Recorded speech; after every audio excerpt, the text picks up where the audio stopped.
le livre le plus pratique du NT. Cela ressemble plus à l'un des livres des prophètes de l'Ancien Testament. Santiago a un son prophétique. Cela nous met au défi et nous confronte de la même manière que les prophètes de l'Ancien Testament ont confronté et défié le peuple.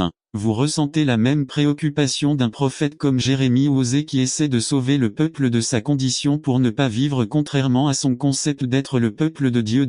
Santiago arrive chargé d'un souci pastoral de théologie pratique. Paul Sedar considère Santiago comme un manuel pratique de paternité et destiné à qui est Jacques, l'auteur de l'épître. Dans le NT, il y a 5 Jacques mais seulement 2 sont qualifiés des auteurs l'apôtre, frère de Jean, fils de Zébédée et Jacques le Juste, demi-frère de Jésus et président de l'église basée à Jérusalem. Jacques, fils de Zébédée, fut tué par Hérode en 44 après J.C. considéré comme trop tôt pour la rédaction de l'épître. Il ne reste plus que Jacques le Juste, demi-frère de Jésus. Le demi-frère représente le fils de Joseph issu d'un précédent mariage. C'est pourquoi les commentateurs croient que Jésus a confié à Jean sa mère Marie car les enfants de Joseph ne voulaient pas prendre soin de la belle-mère. Et comme l'auteur de l'épître ne cite jamais Jésus, certains pensent que la traduction frère faisait référence à un cousin. Ils prétendent que Jacques, le demi-frère, a rejeté Jésus pendant son ministère. Marc 3, 21, Jean 7, 2 à 8. Cependant, nous ne pouvons pas accepter qu'un Santiago converti, devenu chef de l'église basée à Jérusalem, continue à se disputer avec son demi-frère, Jésus. Nous préférons croire qu'il s'agissait du demi-frère 5. Jacques cite en fait quelques paroles de Jésus 5,12, sans en mentionner la source MT 5,34 à 37. Surtout, Jacques fait allusion aux enseignements du Christ environ 35 fois une fois tous les 3 versets. B. Jacques, ainsi que les épîtres de Pierre, la 3e de Jean et Jude, sont considérés comme les épîtres catholiques ou universelles. Ils n'ont pas de pub contre vous 30 peu à peu, je les chasserai devant toi, jusqu'à ce que tu te multiplies et que tu prennes possession du pays. Certains d'entre vous se sont détournés de Dieu parce qu'ils ne sont pas patients. Dieu a promis de détruire vos ennemis, mais il le fera à sa manière et en son temps. Soyez patients et faites-lui confiance. Être au temps de Dieu ne consiste pas à penser avec qui je vais me marier et quand j'accepterai tel ou tel travail. Combien d'enfants devrions-nous avoir ou devrais-je aller à l'école, je devrais être missionnaire ou pasteur. Tout cela est très important mais ce ne sont que des questions secondaires. Les questions essentielles sont les suivantes: êtes-vous prêt à bouger quand Dieu vous dit de vous lever et de bouger? Ce sont des questions spirituelles, des questions que vous ne pouvez pas éviter aujourd'hui. Êtes-vous prêt à suivre Dieu partout où il vous mène? Le secret pour connaître le timing de Dieu est basé sur sa connaissance. À mesure que vous connaissez Dieu mieux, vous serez en mesure de comprendre plus facilement son timing et sa volonté. Certains d'entre vous traversent la vie sans direction et perdent leur temps. Je crois, de Dieu est venu à beaucoup d'entre vous. Peut-être êtes-vous concentré sur vos affaires et cela vous empêche de servir Dieu, concentré sur votre école et cela vous empêche de servir Dieu, concentré sur votre famille et cela vous empêche de servir Dieu. Nous voulons vous cette église. Et quand je parle de l'église, je parle des gens, pas du bâtiment. Faites la volonté de Dieu cette année, utilisez au maximum le temps que Dieu vous a donné, et si le Seigneur vient, il pourra nous trouver travaillant à son œuvre et recevez-nous comme de bons serviteurs. N'attendez pas qu'il soit trop tard. Devenez membre de la chaîne Today et bénéficiez de réconfort et de soutien dans les moments difficiles. Cliquez sur le lien dans la description de la vidéo. Mardi 9 avril 2024, page 8. Je crois que le temps de Dieu est venu pour vous aujourd'hui. Je crois que le temps de Dieu est venu pour cette église aujourd'hui. Je crois que le temps des bénédictions de Dieu est venu pour beaucoup d'entre vous aujourd'hui. Êtes-vous prêt à le suivre? N'attendez pas qu'il soit trop tard. Devenez membre de la chaîne Today et bénéficiez de réconfort et de soutien dans les moments difficiles. Cliquez sur le lien dans la description de la vidéo.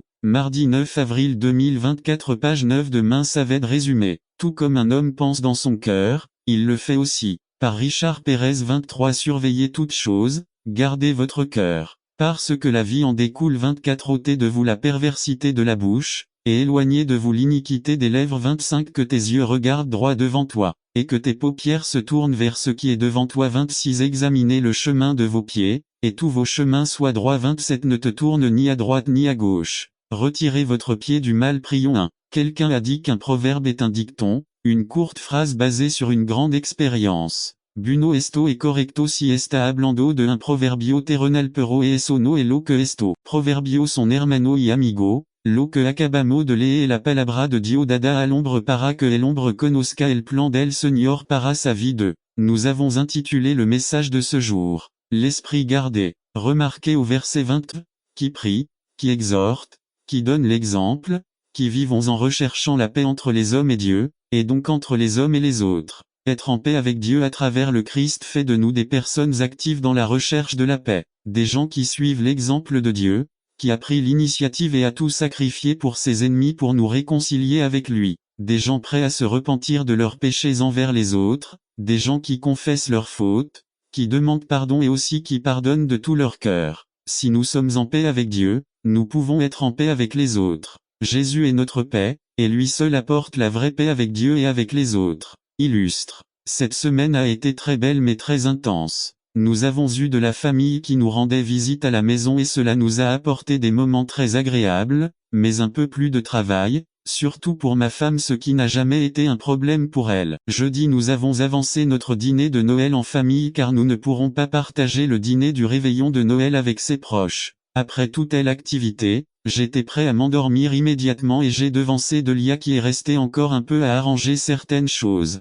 Je suis entré dans la chambre et j'ai vu le lit rempli de vêtements pliés et propres qu'il fallait ranger dans les tiroirs. J'avoue que même si j'ai entendu une petite voix intérieure me disant de ranger les vêtements pour débarrasser le lit, j'ai préféré tenir compte de mon envie de dormir immédiatement et j'ai raccroché le hamac pour éviter la fatigue. Étant installé dans mon hamac, je m'attendais à ce que lorsque Delia entrerait dans la pièce et verrait la situation, elle ferait quelques observations, à juste titre, alors j'ai préparé ma réponse d'attaque si nécessaire. En effet, lorsque Delia est entrée dans la pièce, elle a fait un commentaire dans la bonne humeur, mais j'étais déjà prédisposé à attaquer et je l'ai fait, frappant avec mes mots là où cela pouvait causer le plus de dégâts. Je l'ai fait, je l'ai blessé, et pourtant, j'ai ignoré ma conscience qui me disait de me réconcilier, de demander pardon. Dans ma fierté, je me suis simplement retourné et je me suis endormi. Il était encore tôt le matin quand je me suis réveillé et Dieu ne m'a pas permis de continuer à dormir.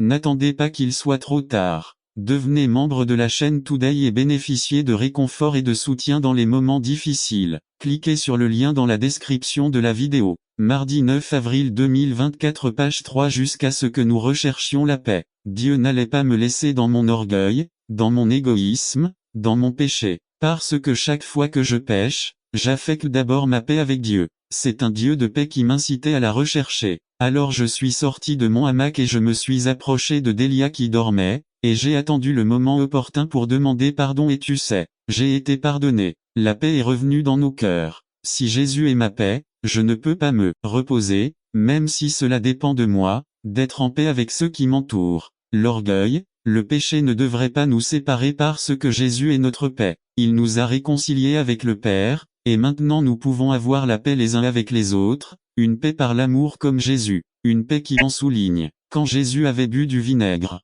compte tenu du contexte de l'écriture, nous ne devrions pas en déduire que Jésus a bu du vinaigre. Bien que nous sachions que dans cet événement s'est accompli ce qui a été dit par le roi David dans le psaume 69-21, qui dit 21 ils m'ont aussi donné du fiel pour nourriture, et dans ma soif, ils m'ont donné à boire du vinaigre. Alors a-t-il bu ou non du vinaigre? N'attendez pas qu'il soit trop tard. Devenez membre de la chaîne Today et bénéficiez de réconfort et de soutien dans les moments difficiles. Cliquez sur le lien dans la description de la vidéo mardi 9 avril 2024 page 1. Rappelons-nous ce que Jésus a dit lorsqu'il célébrait la Pâque avec ses disciples, il a fait la promesse suivante. Dans Matthieu 26, 26 à 29, 26 et pendant qu'il mangeait, Jésus prit du pain et le bénit, et il le rompit, et le donna à ses disciples, et dit, prenez, mangez ceci est mon corps 27 et après avoir rendu grâce, il leur donna, en disant, buvez-en tout, 28 car ceci est mon sang nouveau alliance,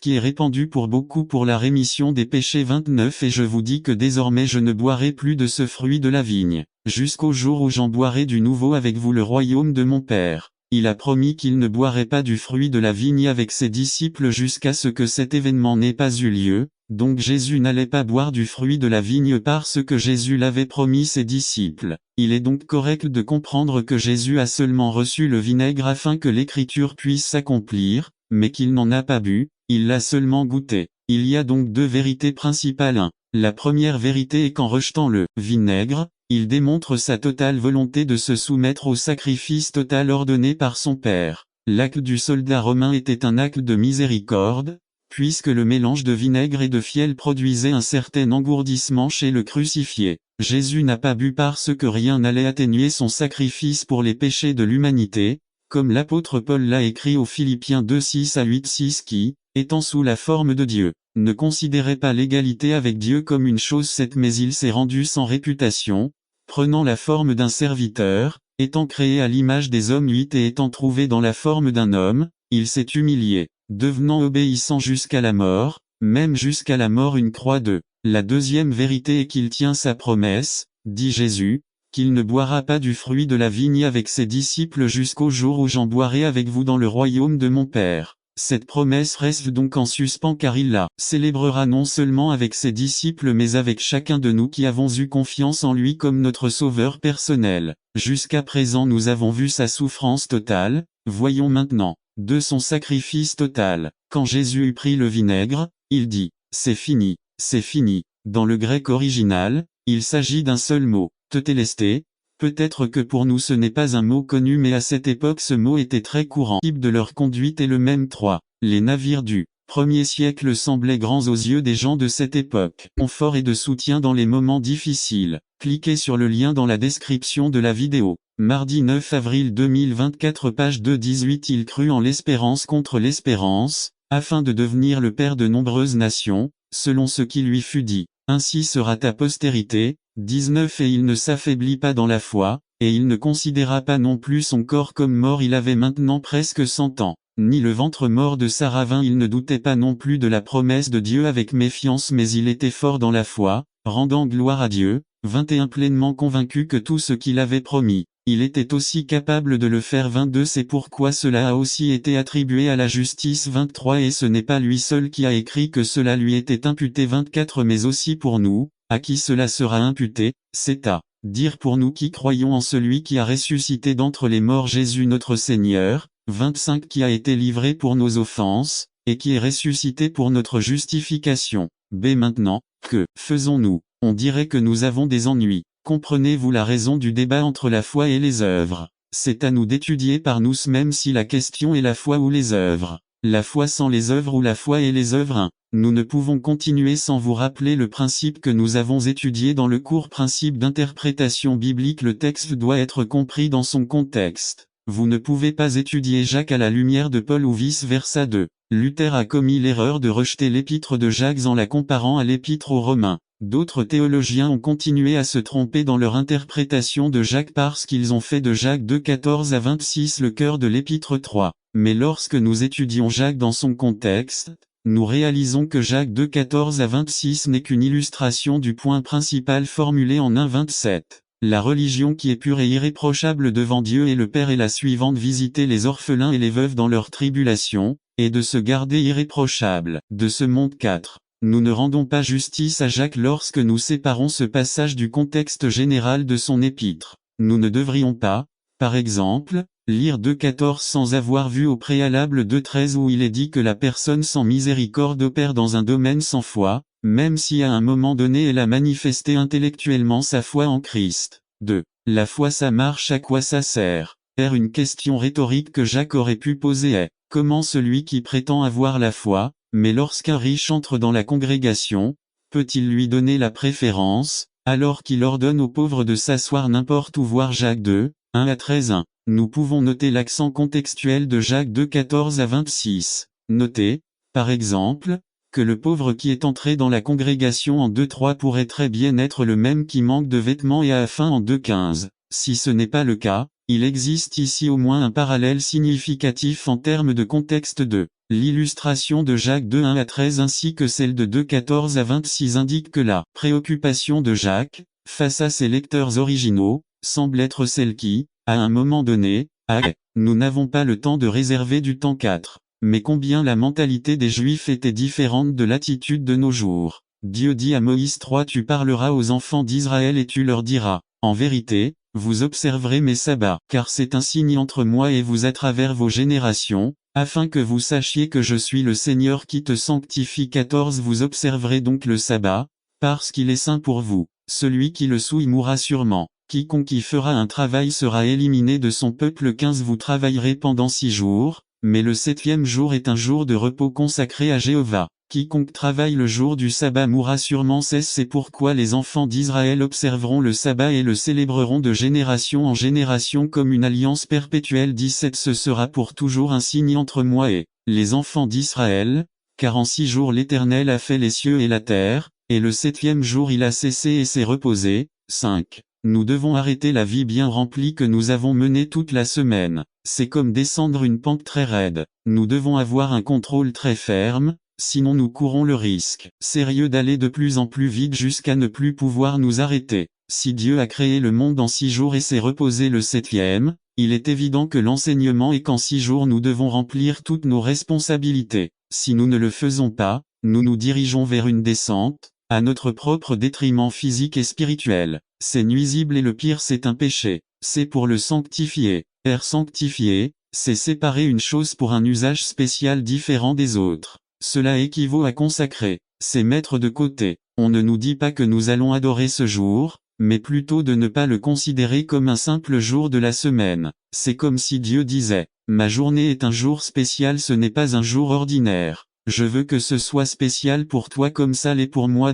Le Seigneur a établi et béni le jour du sabbat afin qu'il soit réservé à des fins spéciales. Il l'a béni. Il y a une bénédiction pour ceux qui observent correctement le jour du Seigneur, tout comme il y a une bénédiction pour ceux qui prêchent l'évangile ou accomplissent tout autre commandement de la parole de Dieu. Ne pas observer le jour du sabbat signifie perdre la bénédiction du Seigneur. 3. Dieu a sanctifié ce jour. Il n'est pas dit qu'il l'ait fait avec quelqu'un d'autre. Alors si Dieu fait une différence, pourquoi ne pas le considérer comme un jour très spécial, un jour différent? N'attendez pas qu'il soit trop tard. Devenez membre de la chaîne Today et bénéficiez de réconfort et de soutien dans les moments difficiles. Cliquez sur le lien dans la description de la vidéo. Mardi 9 avril 2024 page 3-2. Le jour du Seigneur n'est pas pour faire rien. Est 1 58, 13 Nous devons nous concentrer sur l'accomplissement de la volonté de Dieu. Si vous vous abstenez de faire votre volonté lors de mon jour saint et que vous l'adorez, sans marcher selon vos propres voies,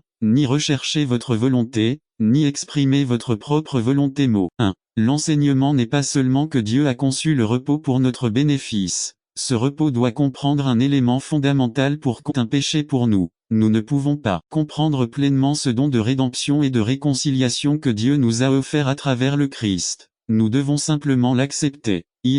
Le coût de notre nouvelle vie. 1 Pierre 1 18-21 Un auteur avisé a dit que la théologie rend parfois les difficultés inutiles. Parfois, Dieu est représenté ou peint comme un Dieu tellement en colère qu'il doit blesser quelqu'un, et que Jésus-Christ s'est volontairement mis au milieu pour recevoir le châtiment, le coup de mort. C'était un sacrifice fait par Dieu pour nous. En général, la foi chrétienne considère que la mort du Christ était une victoire. La mort du Christ décrite au v 18-19 de 1 Pierre nous donne une idée de la manière dont les blessés s'adressent à Dieu pour rendre possible notre réconciliation. Il existe une autre vérité universelle que nous ne devons pas oublier. Jésus n'est pas seulement l'agneau sacrificiel irréprochable, mais l'agneau ressuscité. Le dessein de Dieu ne s'est pas pleinement réalisé sur la croix. La résurrection manquait toujours. Par sa mort sacrificielle, le Christ a libéré l'homme de l'esclavage du péché et de la mort.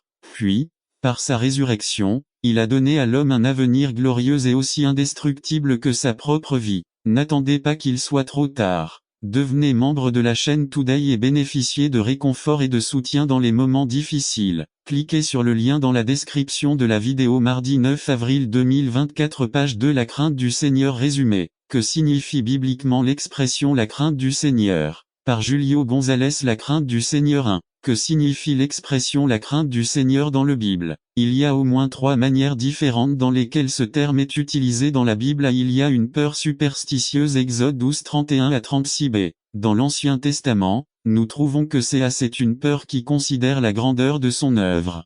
Samuel 12-224b. Psaume 111-10c. Psaume 115-11d. C'est une peur qui ne fait pas silence. Psaume 118-4. Selon le Nouveau Testament, nous découvrons que nous nous reposons en lui. Acte 9-31b. Nous. 2 Corinthiens 7, 1c. C'est une peur qui nous conduit à la soumission. Éphésiens 5, 20-21d. C'est une peur qui le glorifie. Apocalypse 14, 6 à 7. On peut donc dire que selon les Écritures, la crainte du Seigneur est une attitude qui nous amène à nous tenir devant le Seigneur en admiration de sa grandeur, qui nous amène à la révérence, lui, le respect et l'honneur appropriés. Ésaïe 6 1 à 5. Cette façon de voir Dieu produit 3 choses dans nos vies. Faites-lui confiance. Une vision correcte de nous-mêmes, c'est une vraie haine du péché. Cela signifie littéralement avoir une vision adéquate de qui est Dieu et de qui nous sommes. N'attendez pas qu'il soit trop tard. Devenez membre de la chaîne Today et bénéficiez de réconfort et de soutien dans les moments difficiles. Cliquez sur le lien dans la description de la vidéo.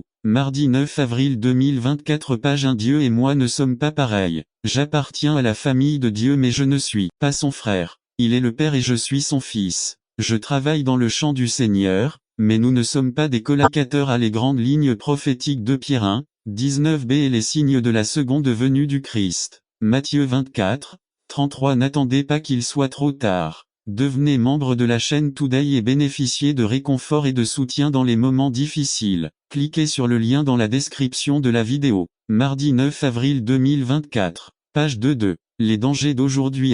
L'appel est lancé à minuit. Matthieu 25 6b et ce jour arrive soudainement. C'est comme au temps de Noé. Matthieu 24 37 à 3. N'attendez pas qu'il soit trop tard. Devenez membre de la chaîne Today et bénéficiez de réconfort et de soutien dans les moments difficiles. Cliquez sur le lien dans la description de la vidéo. Mardi 9 avril 2024. Page 3. Ma faiblesse, ma plus grande ressource résumée. Nous avons tous des faiblesses dans nos vies. Cependant, beaucoup, surtout dans l'Église, tentent de cacher leurs faiblesses comme si Dieu en avait honte. Ils revêtent le masque de la religion pour faire croire aux autres qu'ils sont forts. Par Joshua Pinto. Ma faiblesse, ma plus grande ressource. 1 Corinthiens 1 23 à 28-23. Pendant que nous prêchons Christ crucifié, ce message est une pierre d'achoppement pour les Juifs et une folie pour les gentils. 24 Mais pour ceux que Dieu a appelés, Juifs et gentils, Christ est la puissance de Dieu et la sagesse de Dieu. 25 Car la folie de Dieu est plus sage que la sagesse humaine, et la faiblesse de Dieu est plus forte que la force humaine. 26 Frères, réfléchissez à votre propre vocation. Peu d'entre vous sont sages, selon des critères purement humains. Il n'y a pas non plus beaucoup de puissants ni beaucoup de nobles. 27 Mais Dieu a choisi les choses folles du monde pour faire honte aux sages, et il a choisi les choses faibles du monde pour faire honte aux puissants. 28 Dieu a aussi choisi ce qui est le plus bas et le plus méprisé, et ce qui n'est rien, pour anéantir ce qui est. Nive 2 Corinthiens 12 1 à 10 Je suis obligé de me vanter, même si cela n'apporte rien. Je vais me référer aux visions et révélations du Seigneur. 2 Je connais un disciple du Christ qui, il y a 14 ans, a été emmené au 3e ciel. Je ne sais pas s'il était dans le corps ou hors du corps. Dieu sait. 3 Et je sais que cet homme, je ne sais pas s'il était dans le corps ou en dehors du corps. Dieu sait. 4 A été emmené au paradis et a entendu des choses indescriptibles que nous, les humains, ne sommes pas autorisés à exprimer. 5 Je pourrais me vanter d'un tel homme, mais je ne me vanterai pas de moi, sauf de mes faiblesses. 6 Cependant, je ne serais pas stupide si je décidais de me vanter, car je dirais la vérité, mais je ne le fais pas, afin que personne ne suppose que je suis plus que ce que je parais ou ce que je dis. C'est pour m'empêcher de devenir présomptueux à cause de ces révélations sublimes. Une épine fut plantée dans mon corps, c'est à dire un messager de Satan, pour me tourmenter. 8 3 fois j'ai supplié le Seigneur de me l'enlever. 9 Mais il me dit, ma grâce te suffit, car ma puissance s'accomplit dans la faiblesse. C'est pourquoi je me vanterai plutôt volontiers de mes faiblesses, afin que la puissance du Christ reste sur moi. 10 C'est pourquoi je me réjouis des faiblesses, des insultes, des privations, des persécutions et des 10 membres de la chaîne Today et bénéficier de réconfort et de soutien dans les moments difficiles. Cliquez sur le lien dans la description de la vidéo. Mardi 9 avril 2024 Page 4 Jéhovah exhorte le repentir. Résumé. Qu'est-ce que le vrai repentir? Voici la clé. Êtes-vous déjà repentant? Examinez. Par Georges Alvarez. Le Seigneur appelle au repentir. Jérémie 3 1 à 25 Introduction.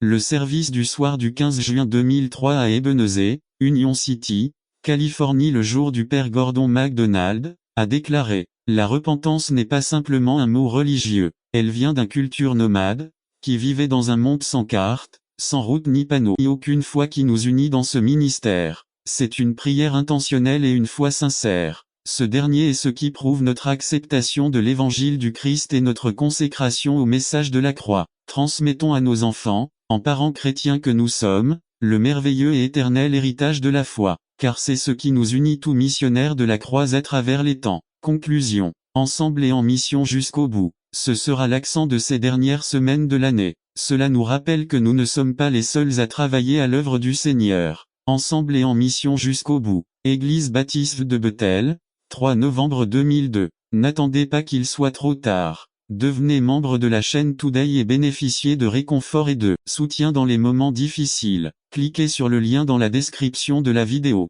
Mardi 9 avril 2024 page 4. Jésus nous avertit résumé. Nous devons nous concentrer sur ce dont nous devons nous détourner ainsi que sur ce vers quoi nous devons nous tourner. Par Fernando Ocampo titre. Jésus nous avertit texte. Luc 21 7 à 36 objectifs. Que les auditeurs décident de tenir compte des avertissements que le Seigneur nous donne pour vivre comme des intendants fidèles dans une période critique pour notre monde. Introduction. Cela fait plus de 2000 ans depuis que le Seigneur est monté en promettant qu'un jour il reviendrait pour nous. Un jour, alors qu'il se promenait dans le temple avec ses disciples et les voyant impressionnés par son architecture, il leur annonça les événements qui précéderaient son glorieux retour. C'est le contexte dans lequel notre passage s'inscrit. Cependant, le sujet central d'aujourd'hui ne portera pas sur le retour du Seigneur, mais nous nous concentrerons sur ce dont nous devons nous détourner ainsi que sur ce vers quoi nous devons nous tourner. Transition. Au milieu de son exposé eschatologique, le Seigneur Jésus donne 3 avertissements à ses disciples,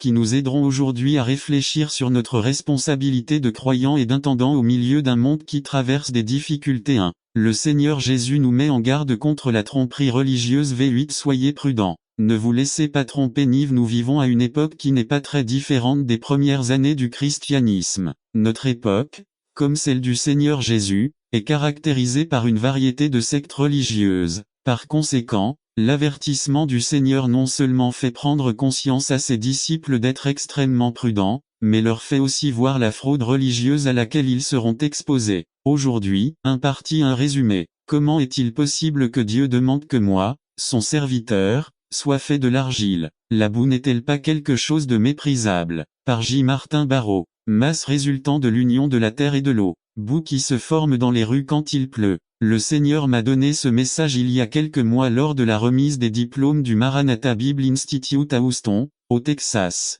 Là-bas, il m'a murmuré ces mots à l'oreille. Si entre mes mains tu étais de l'argile. Ma réaction a été surprise et un peu indignée. Comment est-il possible que Dieu me demande, à moi son serviteur, de devenir de l'argile? La boue n'est-elle pas quelque chose de méprisable? Cela m'a rappelé des souvenirs de mon enfance au Mexique. Lorsqu'il pleuvait, les rues devenaient boueuses à cause de la combinaison de la saleté et de l'eau. Les gens essayaient d'éviter de marcher sur la boue et il y en avait même qui la sortaient de chez eux. Avec cette image en tête, j'ai demandé au Seigneur, pourquoi de la boue? Et il répondit, parce que je pourrais faire de vous un récipient utile. La parole de l'Éternel fut adressée à Jérémie, disant, lève-toi et va à la maison du potier, et là je te ferai entendre mes paroles. Et je descendis à la maison du potier, et voici, il travaillait autour. Et le pot d'argile qu'il avait fabriqué s'est gâté dans sa main et il revint et en fit un autre vase, comme il lui semblait préférable de le faire. Alors la parole de l'Éternel me fut adressée,